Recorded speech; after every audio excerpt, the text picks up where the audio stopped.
দুই বোন, সেখানে 3টা ভাগ হবে। তোমরা 2 ভাই 2 ভাগ নিয়ে নিয়েছো, 5 শতক 5 শতক 10 শতক, আমরা তো সেখানে পাই 3.5 করে, দিয়ে দাও। কিন্তু এই কথা বললো কেন? ভাই রাগ করে ওই বোনের সঙ্গে আর কথা বলে না। এমন ভাই বুঝি অভয়নগরে নাই? আছে কিনা? আছে। বোনকে দেয় না, আবার বোনের কাছ থেকে ফুসলায় কেমনে নেবে, বিভিন্ন চান্স খোঁজে। মাঝে মাঝে বোনকে দাওয়াত দিয়া পিঠা খাওয়ায়,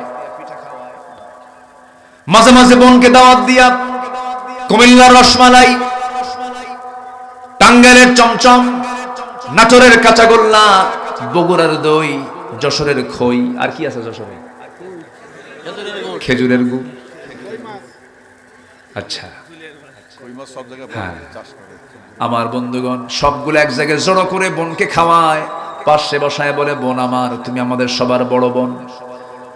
মা মরে গেছে, বাপ মরে গেছে, তুমি আমাদের মুরব্বী বোন, রাগ কইরো না, সংসার হয়ে গেছে, তোমার ছেলে মেয়ে হয়ে গেছে, বিয়ে দিছো, আমাদের অংশে তোমার অংশ আছে, তোমার বাবার অংশ আছে, তুমি কিছু পাবে, ঠিক আছে, কিন্তু বোন একটা কথা বলে, কি অংশ নিলে কিন্তু ধ্বংস হয়। দেখেন কত বড় শয়তান ওটা, আছে না নাই? ফতুয়া মারলো, অংশ নিলে ধ্বংস হয়। ঈমান আছে? আজ থেকে ঈমান আছে? আল্লাহ বলতেছেন লিযযাকারি মিসলু হাজ্জিল উনসাইন, এবং শেষের দিকে বলছেন তিলকা হুদুদুল্লাহ, এগুলো আমার সীমা, এগুলো লঙ্ঘন করবি না, লঙ্ঘন করবি জাহান্নামে ঢুকাবো আমি।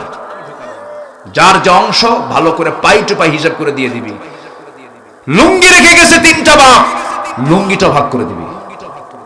এটা ইনসাফ। এটা কি ইনসাফ? কার কথা? কার কথা? কার কথা? আল্লাহর কথা। কোনো কম বেশি করা যাবে না, কোনো কম বেশি করা যাবে না। বরঞ্চ আল্লাহ পাক আগে মেয়ের অংশ, লিযযাকারি মিসলু হাজ্জিল উনস, আগে ছেলে না মেয়ে? আগে মেয়ের অংশ আল্লাহ পাক বুঝাই দিয়েছেন, মেয়েকে আগে বুঝাই দে। তাহলে সম্পত্তি বন্টন আগে শর্ত হলো, ছেলেরা বুঝে পাবে না মেয়েরা বুঝে পাবে? মেয়ে। এরপরও নারী সমাজ কয় ইসলাম মেয়েকে ঠকাইছে।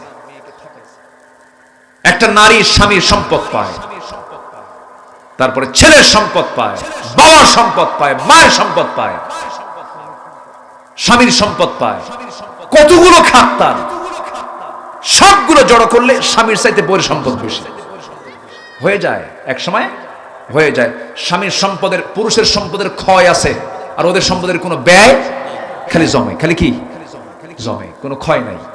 এরপরে বলতেছে ইসলাম নারীকে ঠকাইছে। ওরা জানেই না ইসলাম নারীকে ঠকাই, জেনে জিতে জানেই না, না জেনেই বলে।